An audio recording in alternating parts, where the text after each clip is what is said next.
Aku curiga, karyawati minimarketku sering sekali keluar tanpa sebab.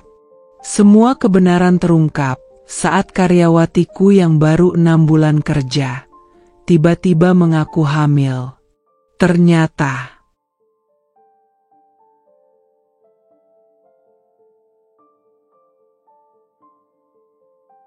namaku Rika.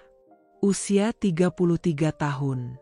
Aku ibu dari 2 anak laki-laki yang sedang aktif-aktifnya dan istri dari Wawan, pria sederhana yang tak banyak bicara, tapi tangannya selalu sibuk membangun sesuatu.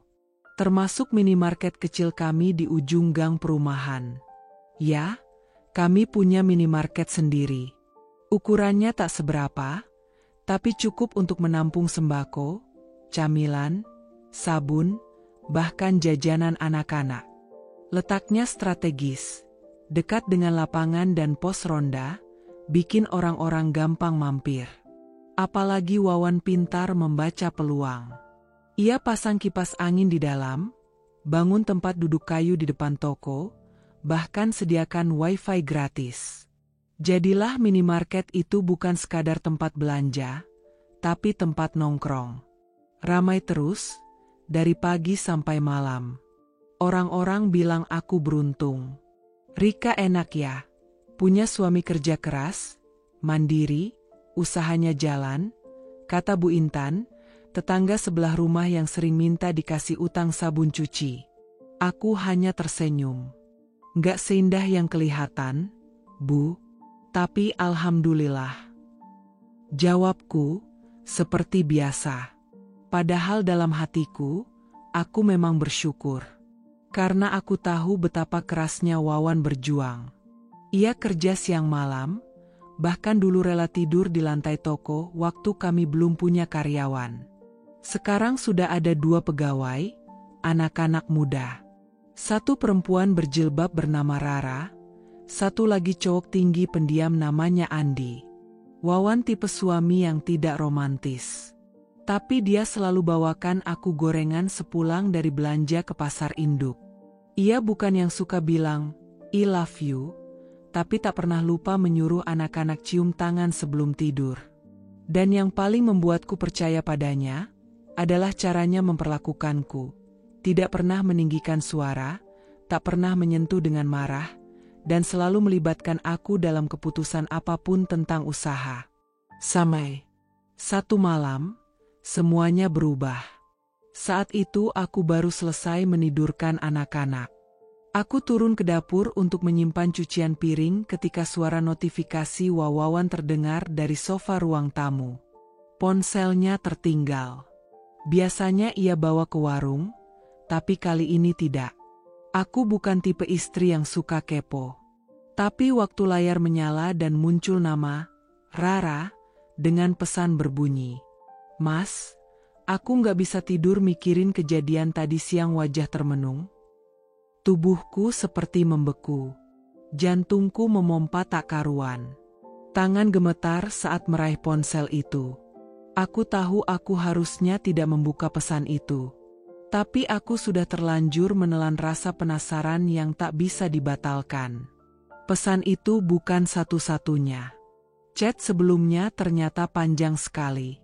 Banyak emoji, banyak sapaan manja. Bahkan ada voice note. Aku putar satu. Suara Rara lirih tapi jelas. Mas, tadi waktu Mas pegang tanganku di rak belakang, aku deg-degan. Gimana kalau Bu Rika lihat? Aku menjatuhkan ponsel. Mulutku terbuka, tapi tak ada suara yang keluar. Rak belakang? Rak belakang itu tempat biasanya aku mengatur stok. Tapi sudah seminggu ini aku sibuk bantu ibu di rumahnya yang lagi sakit. Jadi aku jarang ke toko. Wawan bilang, "Gak apa-apa, sayang. Kamu fokus jagain ibu aja. Toko aman, ada aku dan anak-anak." Ya, aman. Ternyata terlalu aman buat mereka saling pegang tangan tanpa takut. Esok harinya, aku pura-pura tak tahu. Tapi hatiku terbakar. Aku tetap kirim bekal makan siang ke toko lewat Andi. Aku tetap jawab Wawan seperti biasa. Tapi mataku terus mengawasi. Sore hari, saat toko mulai sepi, aku sengaja datang ke minimarket. Aku membawa semangka besar, alasan klasik untuk membuat jus buat anak-anak. Tapi niat asliku hanya satu, mengamati. Rara yang biasanya supel, tiba-tiba kikuk saat melihatku. Wawan juga gelagapan, bahkan salah nyebut harga saat Bu Tati beli sabun cuci. Mataku mengamati gerak tubuh mereka, jarak mereka, tatapan mereka. Dan tatapan itu ada. Tatapan yang tak bisa dibohongi. Tatapan orang yang sedang jatuh cinta, atau setidaknya sedang bermain-main di jurang perasaan terlarang. Aku berdiri di balik rak mie instan, menahan air mata. Tanganku mencengkeram botol kecap terlalu keras hingga hampir tumpah. Aku ingin marah saat itu juga, ingin membanting semua produk yang ada di toko ini. Tapi aku memilih diam. Aku butuh bukti lebih. Aku butuh tahu seberapa jauh mereka melangkah. Malamnya, aku dan Wawan duduk di teras. Anak-anak sudah tidur. "Kamu capek nggak hari ini?" Tanyaku sambil menyeduh teh. "Lumayan. Stok telur tadi agak susah dicari." Aku tersenyum. "Oh ya, Rara katanya tadi demam ya? Kok pucat?" Wawan menoleh, sekilas. Iya," katanya kurang tidur." "Kenapa? Banyak pikirannya?" Tanyaku pelan, menatap matanya dalam. Dia mengalihkan pandangan, lalu meneguk tehnya cepat-cepat. Ya biasalah anak muda. Aku diam. Angin malam menyentuh kulitku yang mulai dingin. Tapi hatiku lebih dingin lagi. Beku. Aku ingin bicara, tapi bibirku berat. Bukan karena aku takut dia marah. Tapi karena aku takut suara hatiku sendiri akan keluar terlalu nyaring dan membuat semuanya runtuh malam itu juga. Di balik senyumku malam itu, tak ada lagi ketenangan. Aku bukan istri yang posesif.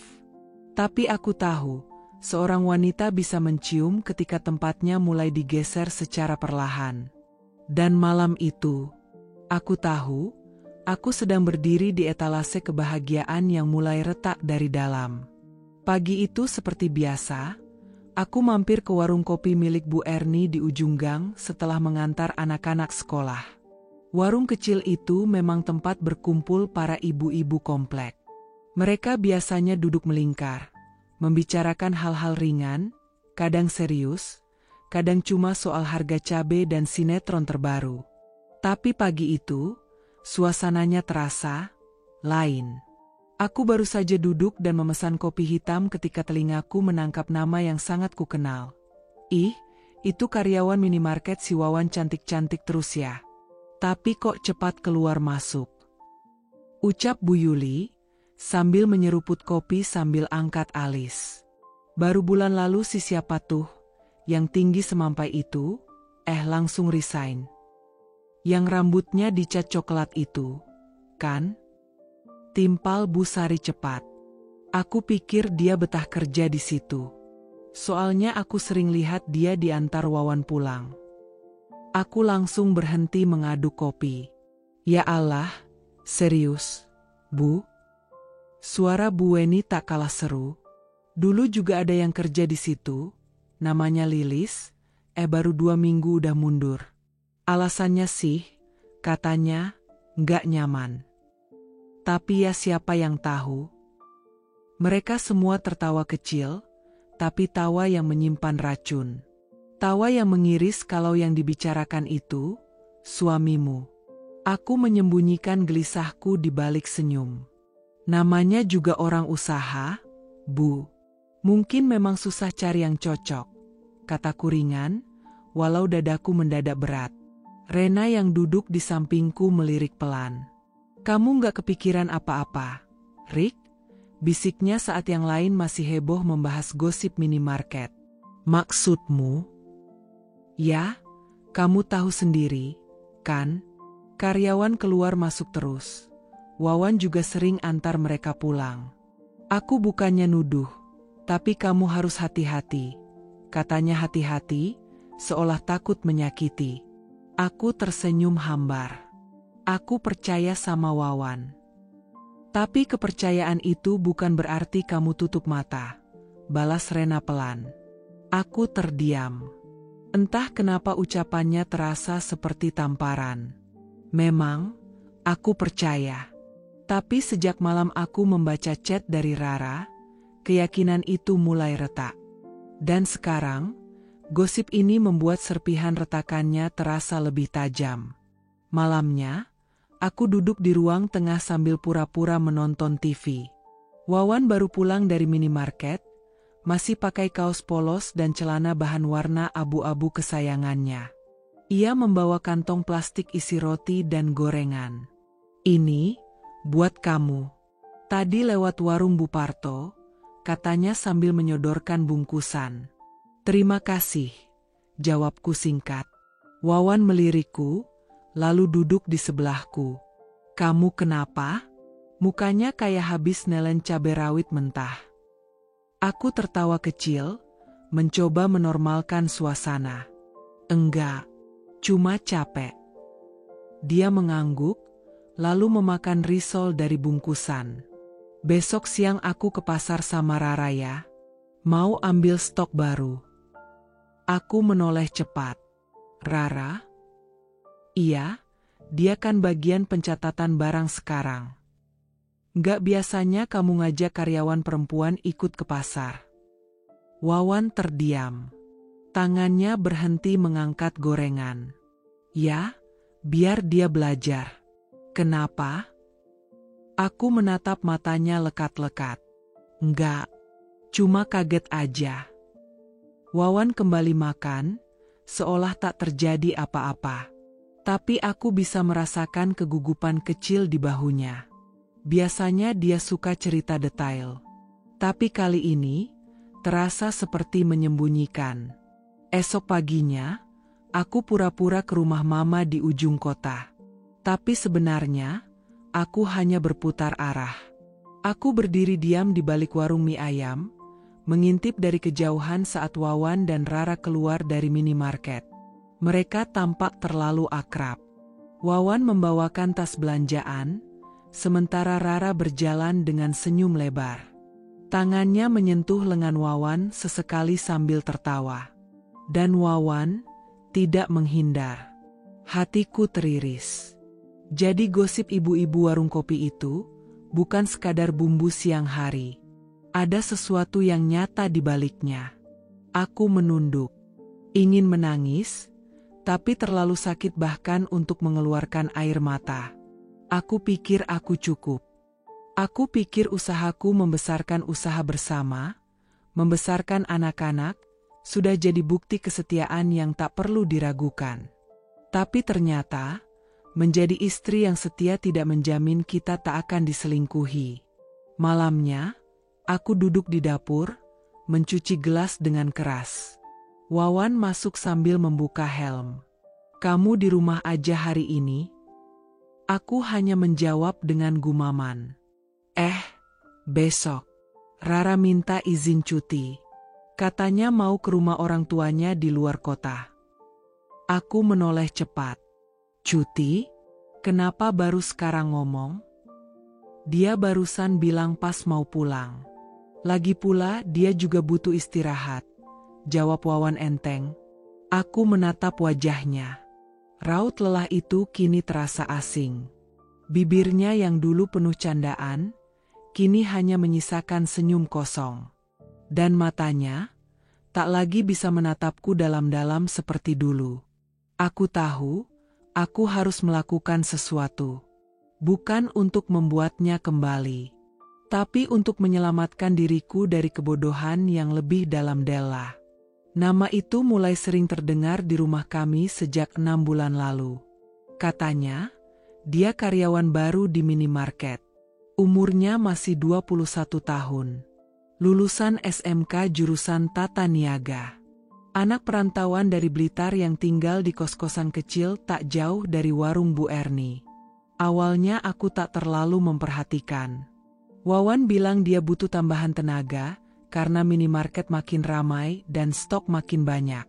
Dulu Rara sempat bantu bagian pembukuan, tapi setelah ia mengundurkan diri dengan alasan ingin bantu orang tua, Wawan buru-buru mencari pengganti. "Kenapa nggak cari yang lebih berpengalaman?" tanyaku waktu itu, sambil menyiapkan bekal nasi goreng untuk Wawan dan Andi. Wawan mengangkat bahu sambil duduk di meja makan, menyeduh teh panas. "Yang penting niat kerja, sayang. Yang penting amanah." Aku mengangguk pelan. Dan aku percaya. Aku masih percaya. Pertama kali aku lihat Della adalah saat aku mampir ke minimarket membawa puding buat cemilan anak-anak. Waktu itu aku masuk dari pintu samping, karena lewat depan terlalu ramai. Begitu aku melangkah ke area dalam, aku melihatnya, gadis muda dengan rambut panjang dikuncir tinggi, baju seragam minimarket yang tampak terlalu pas di badannya, dan tawa yang, entah kenapa terasa terlalu lepas. "Mas Wawan, ini letaknya di rak atas ya." Suara Della manja. Bukan genit, tapi cukup bikin mata perempuan lain mengerutkan dahi. Wawan berdiri tak jauh darinya, membantu mengatur kaleng susu kerak. Aku melihat dia tersenyum kecil.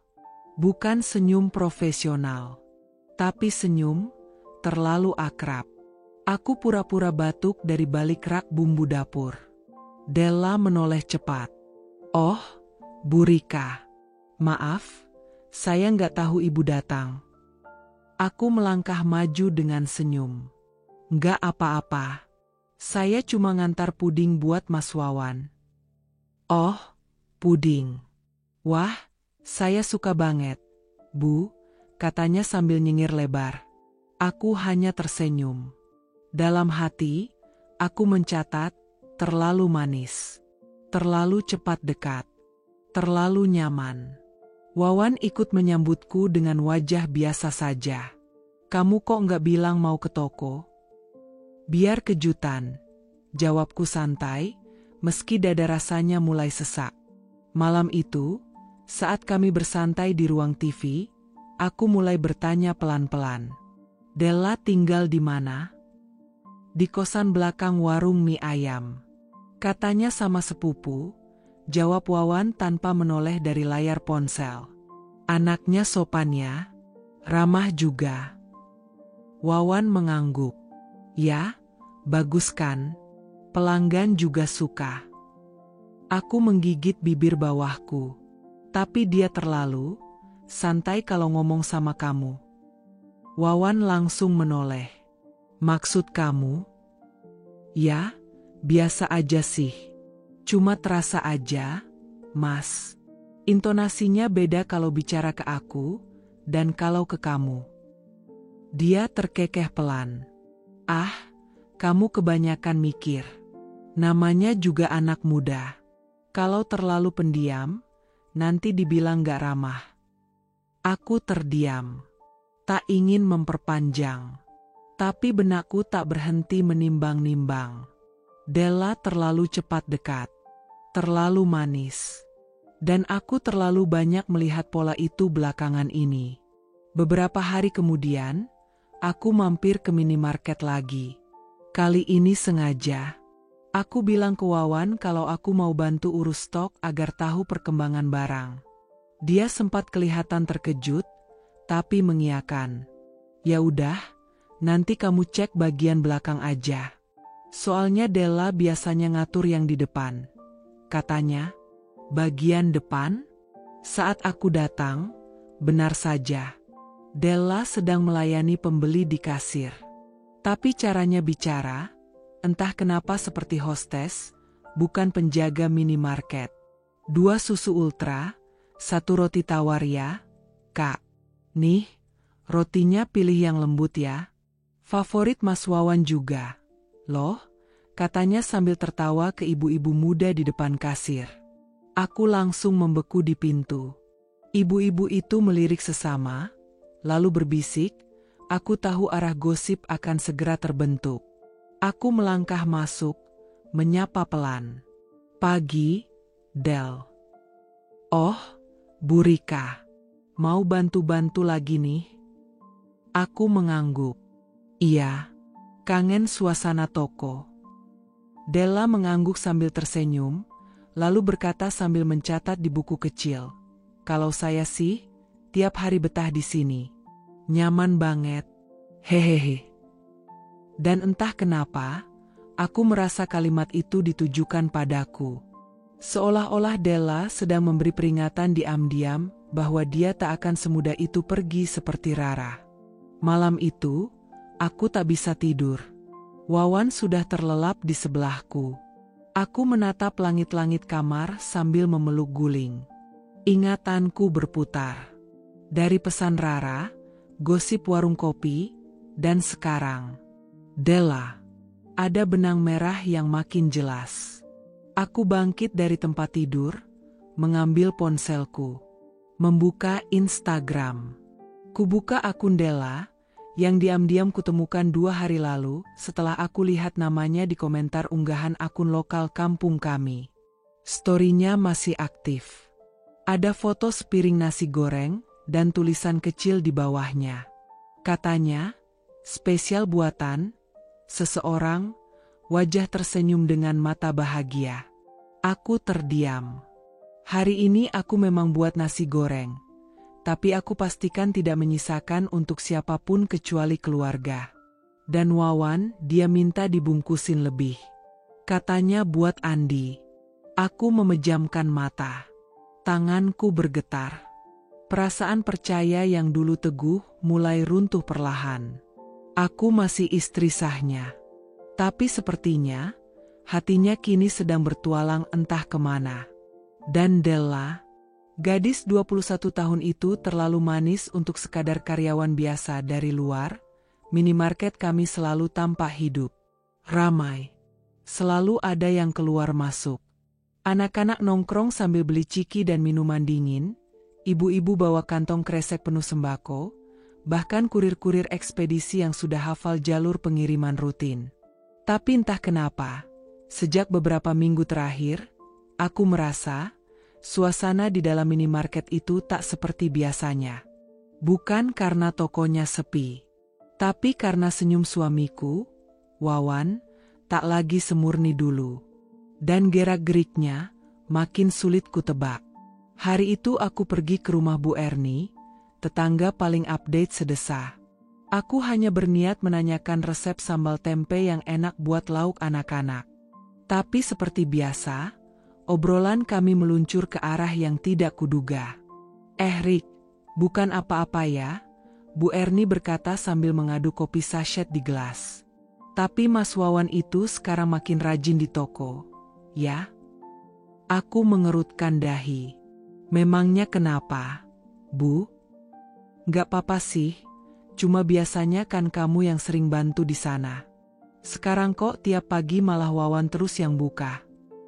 Sebelum aku sempat menjawab, Bu Eni yang baru datang dari warung ikut nimbrung. Iya benar. Aku aja kemarin ngantar anak sekolah jam 7. Itu udah buka tokonya. Wawan sendiri yang ngatur, Rak. Aku hanya tertawa kecil, berusaha mengabaikan gemuruh yang mulai menyeruak di dada. Ya namanya juga usaha, Bu. Mungkin dia lagi semangat. Bu Erni memiringkan kepala, lalu menambahkan dengan suara setengah berbisik, tapi Rick, kalau pagi-pagi gitu, aku pernah lihat Della masuk dari pintu samping bawa nasi bungkus. Sarapan katanya, buat Pak Bos. Aku berhenti mengaduk teh. Loh, emang dia bawa sarapan? Tanyaku setenang mungkin. Iya, katanya sih masak sendiri. Tapi masa iya anak kos sempat masak nasi uduk jam 6 pagi? Tawa mereka pecah. Tapi di telingaku, suara itu seperti cambuk. Perih. Aku ikut tersenyum, tapi bukan karena lucu, melainkan karena getir. Wah, ya baguslah kalau perhatian sama bosnya, jawabku ringan. Tapi hatiku mulai bergetar lagi. Malamnya, saat anak-anak tidur dan aku sedang menyetrika di ruang tengah, Wawan duduk di kursi, membuka ponsel sambil sesekali tertawa kecil. Jemariku terus bergerak menyetrika, tapi pikiranku kemana-mana. "Mas," panggilku pelan. "HM, kamu besok buka toko lagi ya? Kayaknya akhir-akhir ini kamu terus yang jaga pagi." Wawan menoleh, lalu tertawa. "Lah, kenapa? Emang kamu kangen buka toko?" Aku tersenyum hambar. "Bukan gitu. Cuma biasanya kan kamu baru turun jam 8 atau 9. Sekarang malah sebelum ayam berkokok udah di depan." Dia mengangguk. "Ya, soalnya stok lagi numpuk. Kalau nggak dicek dari pagi, berantakan." "Della bantu?" tanyaku datar. "Bantu, tapi dia biasanya datang belakangan. Jam 7 lebih dikit." Jawabannya cepat. Terlalu cepat, seolah sudah disiapkan. Aku kembali menyetrika. Kali ini tanpa suara. Besoknya aku iseng bangun lebih pagi. Jam 6 kurang 10 aku sudah berdiri di balik pagar rumah, memakai jaket dan kerudung seadanya.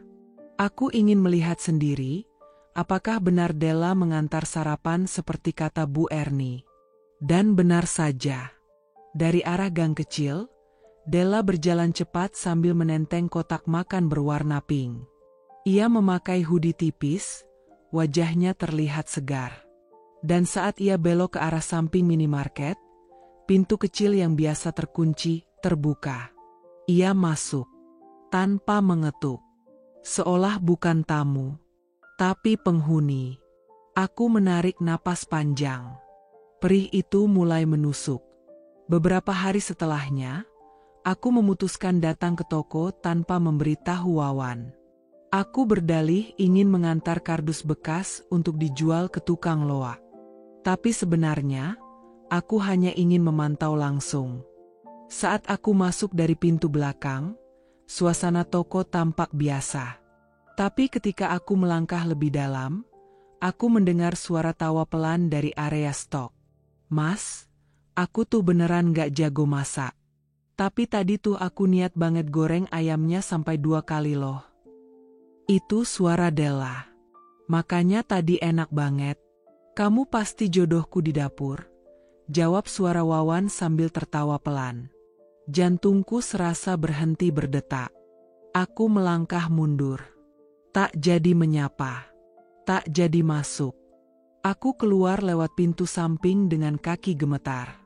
Aku tahu aku belum melihat mereka berdua berpelukan. Belum ada bukti foto atau video.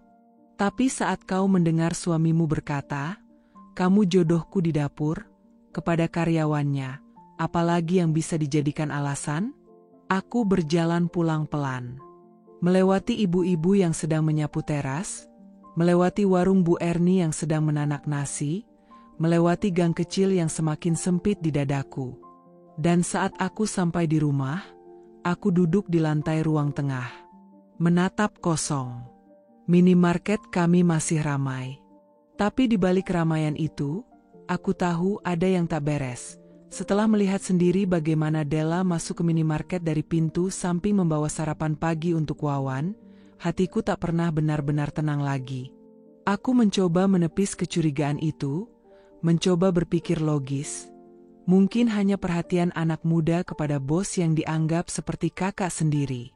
Tapi setiap kali aku melihat mereka bersama, caranya tertawa, caranya bicara, dan cara Wawan menatapnya, semuanya terasa tidak wajar. Sampai akhirnya aku memutuskan satu hal, memasang CCTV tambahan. Bukan untuk memata-matai, kataku pada diri sendiri, tapi untuk keamanan. Ya, alasan yang bisa diterima. Apalagi beberapa waktu lalu, sempat ada isu pencurian di minimarket lain. Lagi pula, ini toko kami. Wajar kan, kalau aku ingin semuanya aman?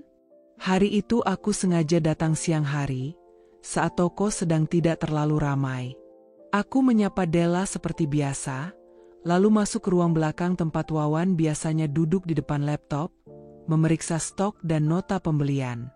"Mas, Sapaku sambil menaruh 2 gelas es teh manis di meja.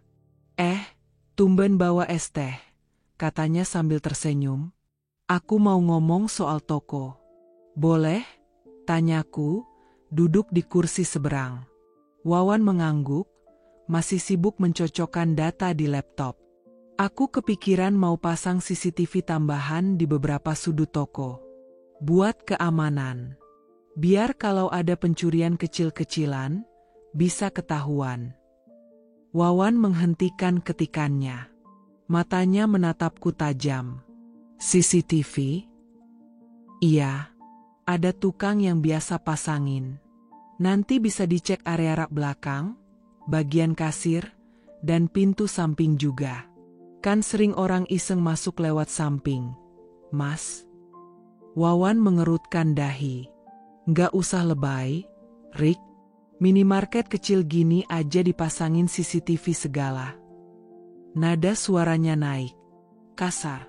Aku tersentak. Itu pertama kalinya Wawan menaikkan nada suara padaku soal minimarket. Dan entah kenapa, reaksi itu terasa aneh. Sangat aneh. Aku cuma mikir buat kebaikan bersama, Mas. Biar kamu juga bisa lebih tenang kalau lagi nggak di toko. Kataku, berusaha tetap tenang. Tenang-tenang aja kok selama ini. Balasnya cepat. Kamu kayak nggak percaya sama aku. Aku menatapnya dalam. Mas, jangan bawa ke arah sana. Aku percaya. Tapi aku juga istri kamu. Aku punya hak untuk tahu apa yang terjadi di toko kita. Dia membuang napas keras, lalu berdiri dari kursinya. Kalau kamu mulai nggak percaya, lebih baik kamu jangan urus minimarket lagi. Fokus aja sama anak-anak di rumah.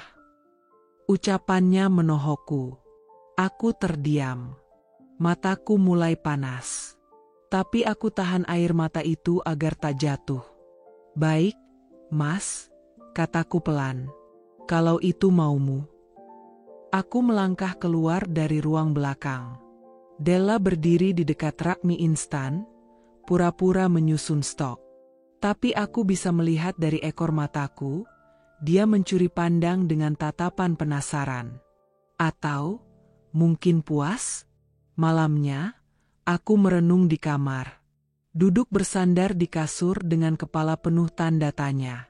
Wawan tertidur lebih cepat dari biasanya. Tapi aku, mataku terbuka lebar.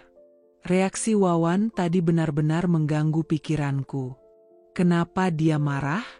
Kenapa dia menolak mati-matian? Dan kenapa dia seperti ketakutan? Padahal CCTV hanya benda mati. Tapi rupanya, benda mati bisa membuat orang yang hidup jadi gugup. Dan itu artinya, ada sesuatu yang ingin ia sembunyikan. Esok harinya, aku bertemu dengan Pak Udin, teknisi CCTV langganan komplek. Aku ajak dia bicara di warung Bu Erni. Bisa pasang CCTV diam-diam nggak? Pak? Tanyaku langsung. Pak Udin mengernyit. Ibu nggak izin dulu sama suami? Aku menghela napas. Kalau saya bilang, pasti ditolak. Saya cuma ingin tahu sesuatu. Ini penting, Pak. Pak Udin ragu sejenak, lalu mengangguk. Bisa. Tapi posisinya harus strategis, dan perekamnya nanti saya taruh di tempat yang gak gampang ketahuan. Kami pun sepakat. 2 hari ke depan, saat Wawan ada urusan ke gudang distributor, kami akan pasang kamera kecil di sudut ruang belakang dan dekat pintu samping toko. Aku tak ingin berasumsi lebih jauh. Tapi intuisi seorang istri sangat jarang salah. 2 hari kemudian, rencana berjalan lancar. Wawan pergi sejak pagi, dan Della tidak masuk karena katanya sakit perut. Aku bersyukur hari itu toko hanya dijaga Andi, si karyawan laki-laki yang memang lebih tertutup dan jarang bicara. CCTV kecil pun dipasang tanpa banyak suara. Dihubungkan ke monitor kecil yang kusembunyikan di laci lemari kamar belakang rumah. Aku menatap layar itu dengan dada berdebar. Belum ada yang terekam. Tapi aku tahu, ini hanya soal waktu. Sore harinya, saat Wawan pulang dan bertanya kenapa aku tak datang ke toko, aku hanya menjawab singkat. Lagi nggak enak badan. Padahal, justru hatiku sedang paling waspada. Suatu sore, Aira dan Dimas merengek ingin jajan ke minimarket. Seperti biasa, aku izinkan. Tapi entah kenapa, ada perasaan yang aneh sore itu. Perasaan yang membuat langkahku ringan menuju minimarket beberapa menit setelah mereka pergi. Bu, Aira sama Dimas tadi ke minimarket. Ya? Tanya Bu Asih, tetangga sebelah, saat aku melintas di depan rumahnya. Aku hanya tersenyum tipis. Iya, Bu, cuma beli ciki. Langkahku cepat. Seperti didorong rasa ingin tahu yang tak biasa. Begitu sampai di depan minimarket, kulihat motor Wawan terparkir. Aneh. Biasanya sore-sore begini dia pulang dulu untuk mandi dan makan malam. Kutelusuri rak-rak perlahan, mencari anak-anak. Lalu kulihat mereka, bukan Aira dan Dimas, tapi Wawan dan Della. Berdiri di antara rak sampo dan sabun mandi. Tertawa pelan. Posisi mereka terlalu dekat. Bahunya hampir bersentuhan. Tangan Della bahkan sempat menyentuh lengan Wawan, dan dia tak menepis. Tawanya, tawa ringan yang sudah lama tidak kudengar keluar dari mulut Wawan saat bersamaku. Aku berdiri terpaku beberapa detik. Lalu kuberanikan diri melangkah ke arah mereka. Rika? Wawan tersentak, cepat-cepat meluruskan badan. Ngapain kesini? Anak-anak kesini. Aku nyusul, jawabku datar, mataku menatap tajam pada keduanya. Della buru-buru mundur satu langkah dan merapikan blusnya. Senyumnya canggung. Ibu, ini tadi cuma ngobrol soal stok sampo. Wawan ikut-ikutan menunduk dan merapikan kerah kaosnya. Iya, sayang, nggak ada apa-apa kok. Kamu kan tahu, aku sering bantu-bantu di sini. Aku mengangguk pelan. Oh ya? Sampai ketawa segitunya di rak sabun. Wawan tak menjawab. Hanya tertawa hambar, seperti tertangkap basah sedang menyontek saat ujian. Tiba-tiba Aira muncul dari rak belakang sambil membawa ciki dan minuman. MAH, ini belinya boleh? Aku mengangguk, menyambut mereka dengan senyum yang kupaksakan. Ayo, kita pulang. Saat melangkah keluar, aku menoleh sekali lagi. Della pura-pura sibuk menyusun barang. Wawan pura-pura mengecek struk. Tapi aku tahu, mereka gugup. Mereka ketahuan. Dan untuk pertama kalinya, aku berjalan pulang sambil menggenggam tangan anakku, tapi menahan air mata di sudut mataku. Aku masih mencoba percaya. Tapi kali ini, kepercayaanku mulai berdarah. Hari itu Wawan bilang mau keluar sebentar, mengurus barang retur ke distributor. Aku sedang menghitung stok susu bayi yang belum sempat dimasukkan ke sistem saat dia keluar. Rick, aku ke gudang utama dulu ya. Paling setengah jam. Kalau ada yang nyariin, bilang aja lagi keluar, katanya sambil merapikan tas selempangnya. Aku mengangguk. Tapi dalam hati, ada keresahan yang tak mau diam. Entah kenapa, aku merasa waktu yang diberikan Tuhan ini bukan untuk sekadar menghitung stok. Aku menatap meja kasir. Laci di bawah mesin kasir sedikit terbuka. Biasanya Wawan menyimpan kunci brankas di sana. Aku ingin mengecek isi brankas karena ada setoran dari hari sebelumnya yang belum disetor ke bank. Perlahan, aku mendekati meja kasir. Kulihat kanan kiri, Della sedang di gudang belakang, katanya sedang susun dus mie instan. Minimarket sepi, hanya ada suara kipas angin dan denting suara rak bergeser pelan. Aku buka laci dengan hati-hati. Dan di sanalah aku melihatnya.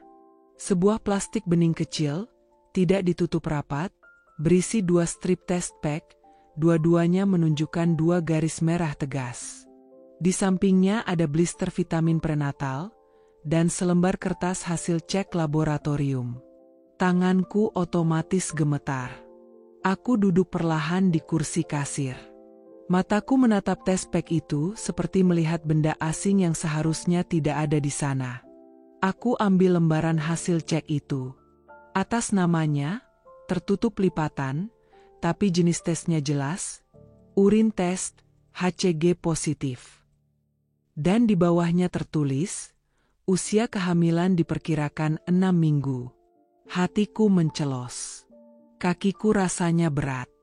Nafasku memburu, tapi aku paksa tetap tenang. Bisa jadi itu bukan milik Della, bisikku sendiri. Bisa jadi salah satu karyawan. Mereka kadang nitip barang di sini. Tapi test pack 2 garis itu, dan vitamin hamil, kenapa disimpan di laci kasir yang hanya bisa dibuka oleh orang-orang tertentu? Dan kenapa ada di meja kerja Wawan? Aku mendengar suara pintu gudang terbuka. Cepat-cepat aku lipat kertas itu dan letakkan semuanya kembali seperti semula. Della muncul dengan senyum manis seperti biasa. Bu Erika, mie instan tinggal 4 dus. Mau didisplay sekarang atau nanti aja? Tanyanya sambil menyeka keringat di kening. Aku memaksakan senyum. Nanti aja, Del. Kamu istirahat dulu aja. Udah siang. Dia mengangguk sopan, lalu berjalan menuju dispenser. Saat punggungnya menghilang ke balik etalase, aku hanya bisa menatap kosong ke arah meja kasir yang baru saja kutinggalkan. Aku ingin marah, ingin menuduh. Tapi, aku belum punya bukti. Semua ini baru dugaan. Dan aku takut salah. Wawan kembali 15 menit kemudian. Napasnya sedikit ngos-ngosan, seperti habis terburu-buru. Sayang, ada yang cari aku tadi? Tanyanya sambil mengelap pelipisnya. Aku hanya menggeleng pelan. Nggak ada. Barang retur lancar? Dia mengangguk cepat. Lancar. Oh iya, tadi ada kiriman dari supplier sabun cuci. Barangnya ditaruh di belakang, belum sempat aku cek. Aku hanya menggumam. Otakku masih terpaku pada 2 garis merah di test pack itu. Malamnya, saat anak-anak sudah tidur, aku duduk di ruang tengah. TV menyala, tapi tak satu pun tayangan berhasil menarik perhatianku. Wawan duduk di sebelahku sambil memainkan ponselnya. Sayang, kataku akhirnya. Dia menoleh. HM? Ada karyawan kita yang lagi hamil, ya? Wawan tampak terkejut. Sedikit. Tapi cepat-cepat dia mengalihkan pandangan. Kenapa nanya gitu? Barusan ada pelanggan yang cerita, katanya lihat ada yang muntah-muntah di gudang belakang. Dia tertawa kecil. Ah, mungkin Della. Tapi aku nggak tahu sih. Nggak nanya. Aku menatapnya dalam-dalam. Nggak tahu, atau pura-pura nggak tahu. Wawan memicingkan mata. Maksud kamu apa sih, Rick? Kok ngomongnya muter-muter? Aku menggigit bibir bawahku. Ada rasa ingin mengungkapkan semuanya. Test pack, hasil lab, vitamin hamil. Tapi suaraku tercekat. Ya udah deh, kataku pelan. Mungkin aku cuma terlalu capek. Wawan berdiri. Iya, kamu tuh akhir-akhir ini sensitif banget. Jangan terlalu mikir macem-macem, ya? Ujarnya sambil menepuk bahuku lalu masuk ke kamar. Aku memandang punggungnya yang menghilang. Dadaku sesak sore itu, hujan turun rintik-rintik. Rena datang ke rumah tanpa memberi kabar sebelumnya. Ia duduk di ruang tamu dengan wajah yang sulit ditebak. Campuran iba, jengkel, dan mungkin juga kecewa padaku. Aku menuangkan teh hangat ke dalam cangkirnya, lalu duduk di hadapannya. Aku cuma sebentar, kok, katanya cepat. Nggak usah repot. Aku hanya mengangguk, mencoba bersikap biasa.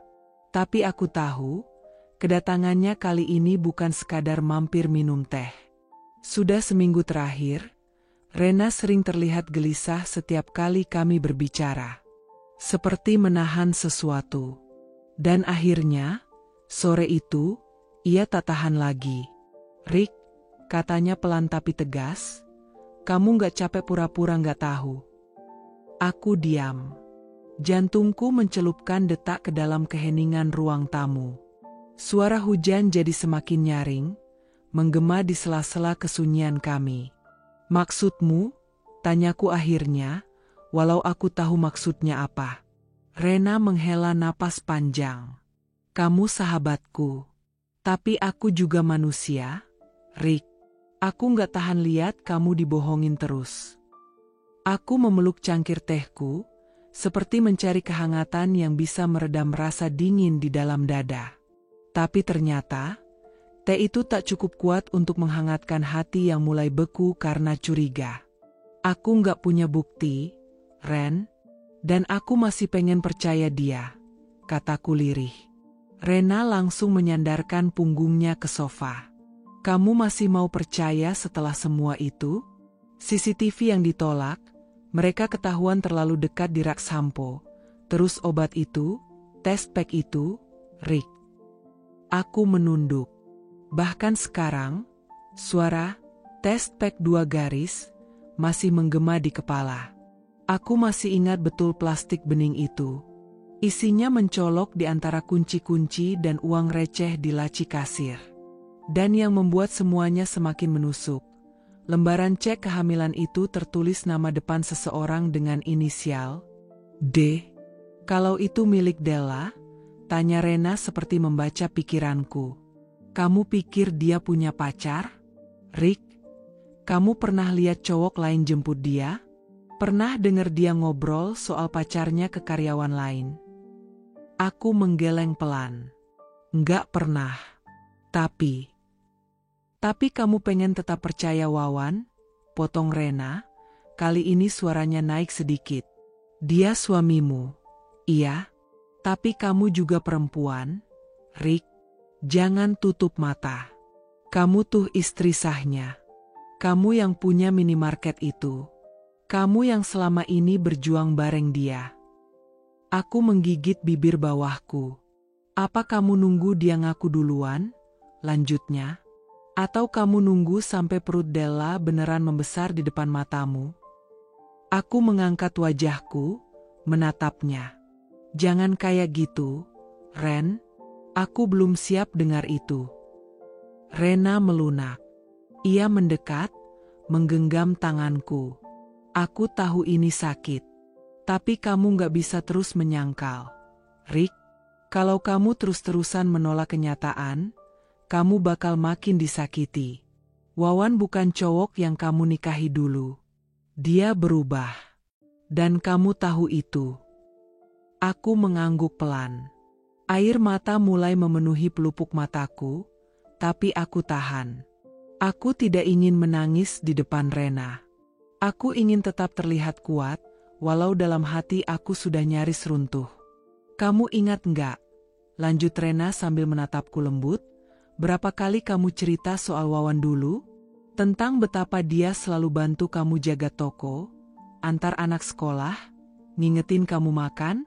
Sekarang, dia mulai suka keluar malam, sering kelihatan di pojokan toko ngobrol sama Della, dan kamu bahkan udah curiga, tapi masih pura-pura buta." Aku tak menjawab, karena semua yang Rena katakan benar. Rasa sakitnya bukan cuma karena suamiku mungkin selingkuh, tapi juga karena dia tak lagi melihatku, tak lagi menghargai keberadaanku. Bahkan menolak permintaanku pasang CCTV demi keamanan pun jadi alasan membentakku. Padahal itu toko kami, toko hasil keringat kami bersama. Dan Della, gadis muda itu, ramah, murah senyum, rajin. Tapi entah sejak kapan, senyum itu terasa palsu di mataku. Dan sorot matanya pada Wawan, tak bisa lagi kusebut sebagai sopan atau sekadar menghormati atasan. Aku takut, Ren, kataku akhirnya. Suaraku lirih. Kalau ternyata semua ini benar, aku takut semuanya hancur. Rumah tangga, anak-anak, bisnis semua. Rena memelukku. Tapi kamu lebih harus takut kalau terus diam. Karena kalau kamu gak ambil kendali, mereka yang akan mengendalikan hidupmu. Aku memejamkan mata. Mencoba menguatkan diri. Malam itu, setelah Rena pulang, aku berdiri di depan cermin kamar. Menatap pantulan diriku sendiri. Sudah 3 hari ini Della tidak masuk kerja. Awalnya aku tak terlalu curiga. Mungkin dia memang benar-benar sakit, pikirku. Tapi makin hari, ketidakhadirannya justru menimbulkan kekosongan yang terasa aneh. Minimarket kami tiba-tiba menjadi lebih sunyi, bahkan pelanggan tetap pun mulai berkurang. Biasanya Della yang paling cerewet menyapa pelanggan. Senyumnya hangat, suaranya ceria, dan dia selalu punya cara untuk membuat orang betah belanja lebih lama. Tapi sejak dia tak muncul, suasana seperti lesu. Bahkan radio kecil yang biasa kami nyalakan di dekat kasir pun dibiarkan mati. Aku duduk di balik meja kasir, menatap monitor CCTV yang seolah tak merekam apa-apa selain kesunyian. Di luar, langit mendung. Mungkin sebentar lagi hujan. Wawan melangkah masuk dari gudang, membawa kardus berisi beberapa produk susu kotak. Wajahnya tampak lelah. Barang baru udah datang? Tanyaku pelan. Iya, cuma sedikit. Distributor bilang stok lagi terbatas. Jawabnya tanpa menatapku. Ada jeda. Sunyi. Hanya suara plastik yang digesek dan gesekan kardus di lantai. Lalu aku bertanya, Della gimana? Udah kamu jenguk? Wawan meletakkan kardus, lalu menyandarkan tubuh ke rak minuman dingin. Katanya demam. Lagi istirahat total di rumah. Dia nggak bales chatku, nggak angkat telepon juga. Biasanya kan dia selalu respon, bahkan kalau lagi sibuk. Dia diam. Matanya menghindari tatapanku. Aku menghela napas, mencoba menahan desakan dalam dada. Wawan, jujur deh, kamu tahu lebih dari yang kamu bilang, kan? Apa maksudmu? Wawan mengerutkan alis. Della, kamu dan dia, kalian kelihatan aneh akhir-akhir ini. Wawan tertawa kecil, hambar. Kamu terlalu banyak mikir. Rika, kita kerja bareng tiap hari, wajarlah kelihatan akrab. Aku bukan anak kecil, Wan, potongku cepat. Aku lihat sendiri waktu kalian di rak sampo hari itu. Kalian refleks menjauh waktu aku datang. Itu bukan sikap biasa. Dia terdiam, tapi ekspresinya berubah. Seperti orang yang hampir ketahuan bohong. Aku mendekat. Dan waktu kamu keluar sebentar kemarin, aku buka laci kasir. Ada vitamin prenatal, test pack dan hasil cek kehamilan. Napas Wawan tertahan. Kamu buka laci? Bukan sengaja. Aku cari kunci brankas. Tapi kamu tahu, aku nggak bego, Wawan. Dia menunduk, mengusap wajahnya. Kenapa, Wan? Suaraku mulai bergetar. Kenapa kamu hancurin semuanya? Rumah tangga kita? Anak-anak kita? Rick, aku nggak tahu harus bilang apa. Suaranya pelan. Hancur. Bilang aja yang sebenarnya. Aku capek nebak-nebak. Apa Della hamil anakmu? Dia tak menjawab. Tapi diamnya cukup jadi jawaban paling menyakitkan. Aku mundur 1 langkah. Seperti tubuhku ingin menjauh dari kenyataan. Tapi lalu aku bertanya lagi, lebih pelan, lebih getir. Kamu cinta sama dia?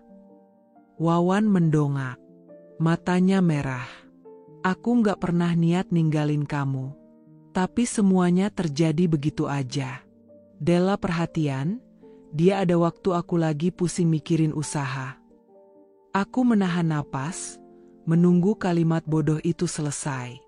Jadi karena aku terlalu sibuk ngurus anak dan dagang, kamu selingkuh. Bukan gitu maksudnya. Lalu maksudmu apa? Hah? Bahwa aku salah karena jadi istrimu yang berjuang bareng? Karena aku nggak sempat berdandan seperti Della? Karena aku nggak semanis dia?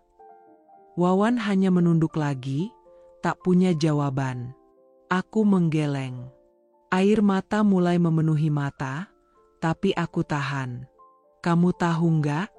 Minimarket ini dulu kamu bilang sebagai simbol perjuangan kita. Tapi sekarang, tempat ini jadi saksi pengkhianatanmu.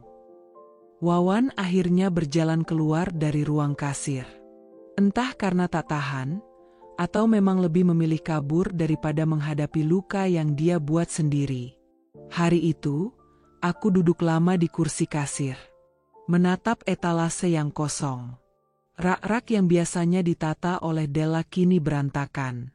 Minimarket ini, dulu penuh tawa dan harapan. Tapi sekarang terasa seperti kuburan kenangan. Aku menatap jam dinding. Sudah hampir pukul 5 sore. Sebentar lagi anak-anak pulang sekolah. Aku mengusap wajah. Berdiri. Mengatur napas. Aku belum bisa pergi dari sini. Belum bisa menyerah. Tapi hatiku tahu, ada yang patah. Dan sekali patah, mungkin tak akan pernah kembali utuh. Sore itu, setelah menutup minimarket lebih awal karena sepi, aku memutuskan pergi ke apotek di dekat pasar. Naila batuk-batuk semalaman, dan sirup langgananku sedang habis di toko kami. Aku masuk ke dalam dengan langkah cepat, langsung menuju rak obat anak. Tapi baru beberapa langkah, mataku menangkap sosok yang sangat kukenal. Della. Ia berdiri di bagian kasir apotek, mengenakan masker, tapi matanya yang besar dan alis yang khas itu tak mungkin salah.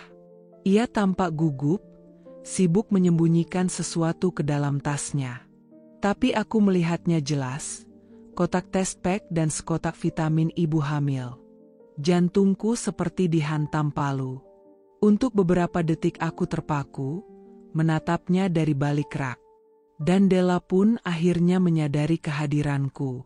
Matanya membelalak. Bu Rika. Aku melangkah pelan, mencoba menjaga ekspresi tetap tenang. Tapi dalam hatiku, badai sudah menggulung. Della, kamu baik-baik saja? Ia terdiam. Tangannya mencengkeram erat tali tasnya. Ada getar di suara napasnya. Aku melihat matanya yang sembab, bekas menangis. Maskernya bahkan sudah basah di bagian bawahnya. Aku cuma beli obat. Nggak enak badan, katanya gugup. Aku mengangguk pelan. Kalau kamu mau cerita, aku siap dengerin. Kataku tenang, meski suaraku terdengar pelan. Aku sedang menahan agar suaraku tidak bergetar. Tidak roboh. Tidak pecah. Della menggigit bibirnya. Ia terlihat sangat rapuh. Tubuhnya seperti ingin roboh kapan saja. Ia menunduk, berusaha menghindari tatapanku. Tapi kemudian ia bersuara, lirih nyaris tak terdengar. Aku nggak bermaksud merusak. Bu, sumpah, aku nggak mau semua ini terjadi. Aku diam. Tidak menyela. Tidak bereaksi. Aku nggak tahu kenapa semua ini bisa kejadian. Aku beneran nggak niat. Tapi justru dari kalimat-kalimat tanpa struktur itu, aku tahu, dugaan itu benar. Bayi itu, aku tak sanggup melanjutkan. Tapi Della menunduk lebih dalam, lalu mengangguk pelan, tubuhnya mulai bergetar. Maafkan aku, Bu Rika, aku tahu ini salah. Aku beneran tahu. Aku menggigit bibir, mencoba menahan sesuatu yang seperti petir dalam dadaku. Della, gadis yang aku percaya, yang bahkan Naila panggil Kak Del, sekarang berdiri di depanku, memeluk perutnya yang mulai membuncit, memeluk sebuah rahasia yang mematahkan tulang-tulang kepercayaanku. "Kenapa kamu nggak cerita dari awal?" tanyaku pelan, hampir berbisik. Della terisak. "Aku takut. Aku takut ibu benci aku. Takut ibu pecat aku, atau malah lebih parah. Aku takut kehilangan semuanya." Aku menatapnya lama. Napasku berat. "Dan Wawan?" Ia mengusap air matanya. Dia bilang dia bingung. Katanya masih cinta sama ibu, tapi juga nggak bisa ninggalin aku. Aku tertawa. Tawa getir yang justru terdengar seperti tangis yang kesulitan keluar.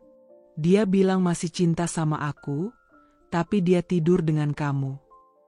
Della terdiam. Matanya menunduk.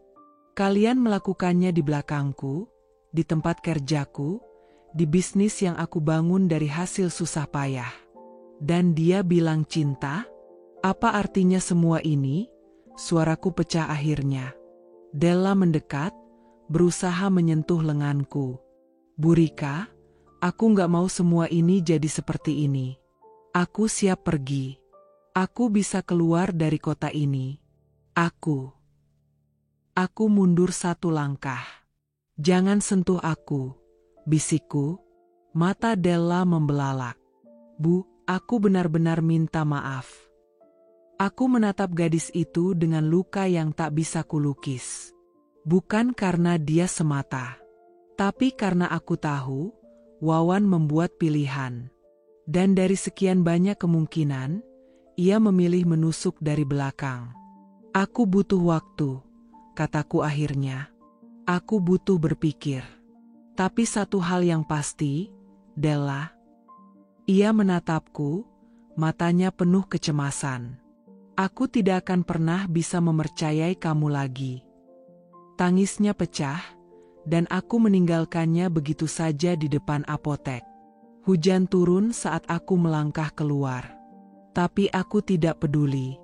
Aku biarkan tubuhku basah. Aku bahkan tidak sempat membeli sirup untuk Naila. Malam itu udara terasa aneh.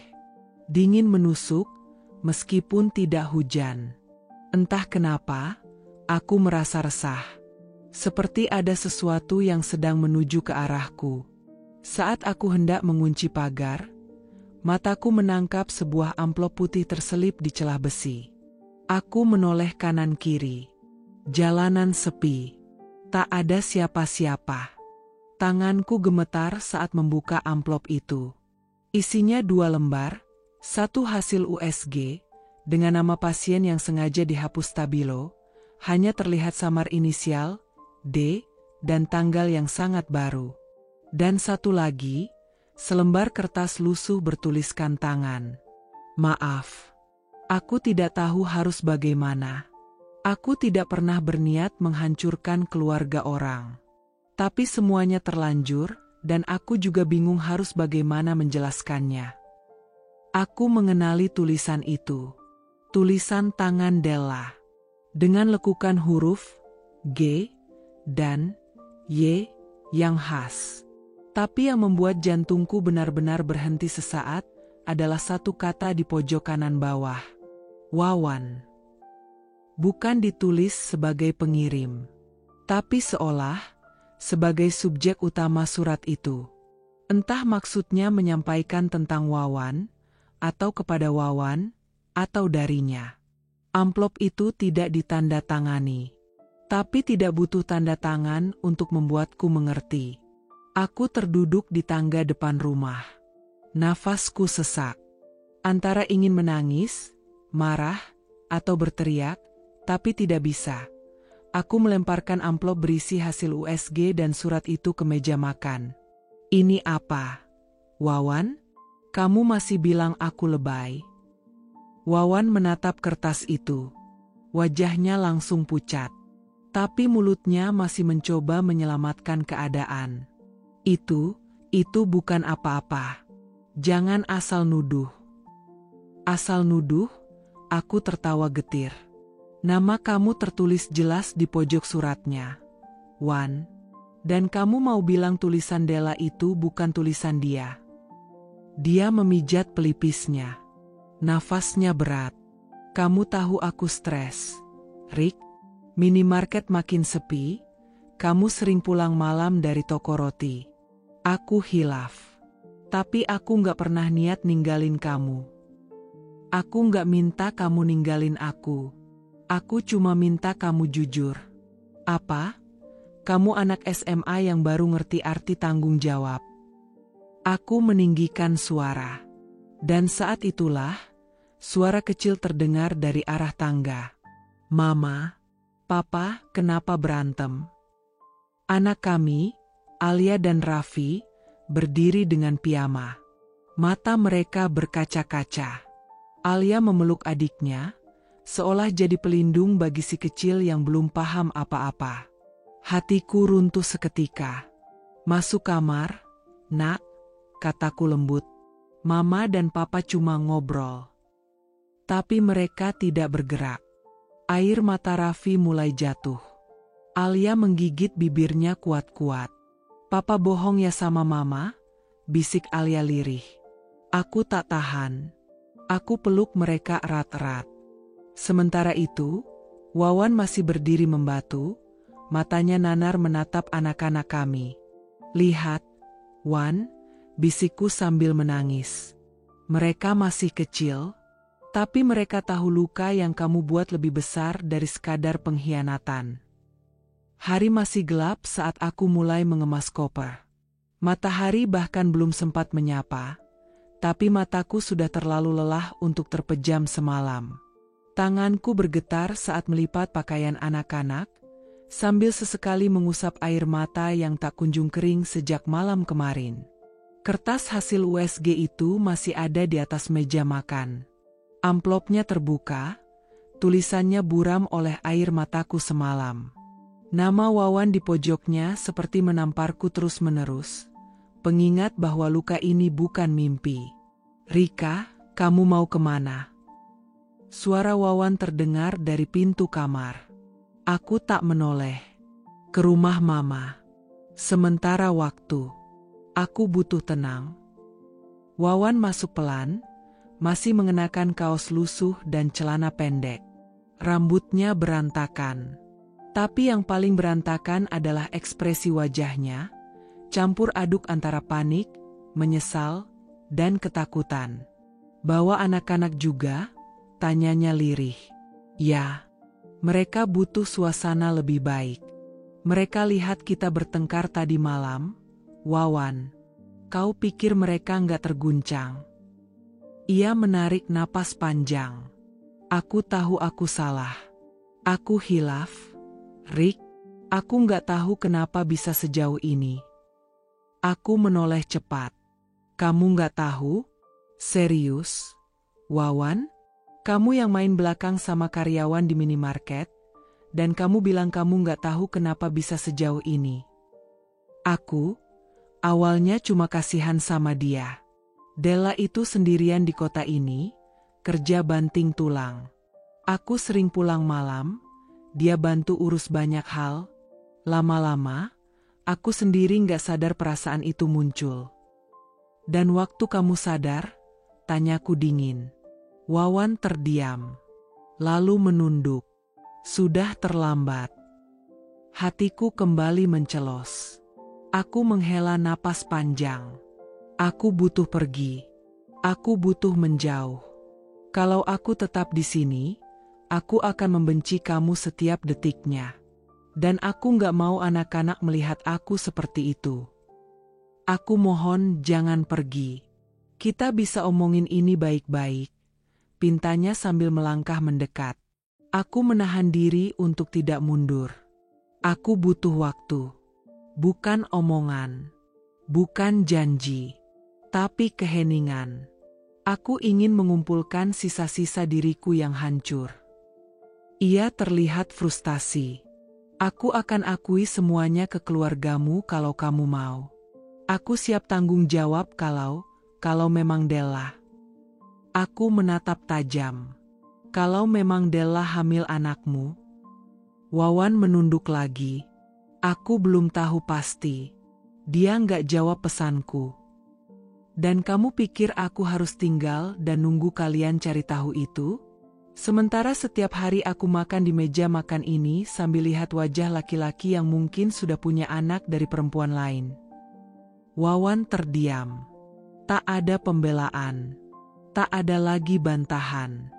Hanya sesal yang tergantung di sudut matanya yang mulai basah. Aku menutup koper. Anak-anakku, Rena dan Kiko, sudah berdiri di belakangku dengan tas kecil mereka. Rena menggenggam bonekanya erat, sementara Kiko memeluk selimut favoritnya. Rick, aku mohon, Wawan kembali bersuara. Aku menunduk, mencium dahi Kiko. Lalu berkata dengan suara setenang mungkin, jangan paksa aku untuk memaafkan ketika aku masih berdarah. Tangis Wawan pecah. Tapi kali ini, aku tak lagi berusaha menenangkannya. Kami keluar rumah, aku dan anak-anakku, tanpa melihat ke belakang. Tak ada pelukan. Tak ada salam perpisahan. Hanya langkah berat yang membawa kami ke arah yang, semoga saja, lebih damai. Saat mobil taksi yang kupesan datang, Wawan berlari mengejar kami. Ia mengetuk kaca mobil. Aku akan berubah. Rick, aku janji. Demi kamu, demi anak-anak. Aku menatapnya untuk terakhir kali sebelum mobil berjalan. Berubahlah, bukan untukku, tapi untuk dirimu sendiri. Karena aku sudah terlalu lelah menunggu laki-laki yang kupilih jadi suami, berubah dari orang yang menyakitiku jadi orang yang melindungiku. Mobil melaju. Dan untuk pertama kalinya, aku tidak menangis. Bukan karena luka ini sembuh, tapi karena aku akhirnya memilih menyelamatkan diriku sendiri. Perutnya mulai tampak menonjol di balik seragam kantor yang mulai sempit. Beberapa kancing bajunya bahkan tak bisa dikancingkan sempurna. Meski berusaha menutupinya dengan cardigan dan scarf, semua orang mulai memperhatikan. Kamu lihat gak si Della sekarang makin gendut? Tapi bukan gendut biasa. Kayaknya hamil deh. Bisik-bisik itu mulai mengambang di udara kantor. Jangan-jangan, anaknya Pak Wawan, ya? Bisik seorang staf admin pada temannya di ruang kopi. Della makin hari makin murung. Rambutnya yang dulu selalu tertata kini dibiarkan berantakan. Riasan wajahnya memudar, dan dia sering izin pulang cepat atau bolos kerja karena mual dan pusing. Aku tahu. Semua orang tahu. Tapi aku tetap diam. Bukan karena aku lemah. Bukan karena aku takut. Tapi karena aku sedang memproses semua luka dan kenyataan ini, pelan-pelan, agar tak menjatuhkanku. Di rumah, aku masih tinggal di rumah orang tuaku bersama anak-anak. Wawan beberapa kali datang membawa mainan dan makanan untuk anak-anak. Tapi mereka selalu sembunyi di kamar. Tak mau menyapa, apalagi memeluknya. Mama, ayah nggak tinggal bareng kita lagi? Tanya anakku, Farah, yang mulai bisa merasakan perubahan. Aku menunduk. Ayah, lagi belajar jadi orang yang lebih baik. Jawabku pelan, mencoba memilih kata yang paling tidak merusak. Suatu siang, aku harus kembali ke kantor untuk mengambil beberapa dokumen penting. Itu pertama kalinya aku kembali sejak semua keributan terjadi. Saat aku berjalan melewati koridor, banyak mata memandangku, beberapa dengan iba, beberapa dengan rasa ingin tahu yang menusuk. Rika, panggil seseorang di belakang. Aku menoleh. Della berdiri di sana. Tubuhnya tampak lebih bulat, wajahnya pucat, dan matanya tampak berkaca-kaca. Ia memakai dress longgar warna biru muda, mencoba menutupi kehamilan yang kini jelas terlihat. Aku menatapnya. Lama. Boleh, bicara sebentar? Pintanya pelan. Aku mengangguk, meski hatiku belum siap. Kami duduk di ruang pantry. Tak ada siapa-siapa di sana. Hanya suara lemari pendingin yang berdengung pelan. Aku nggak tahu harus mulai dari mana, katanya sambil memegang perutnya yang mulai membuncit. Mulai dari kejujuran, jawabku dingin. Ia terdiam.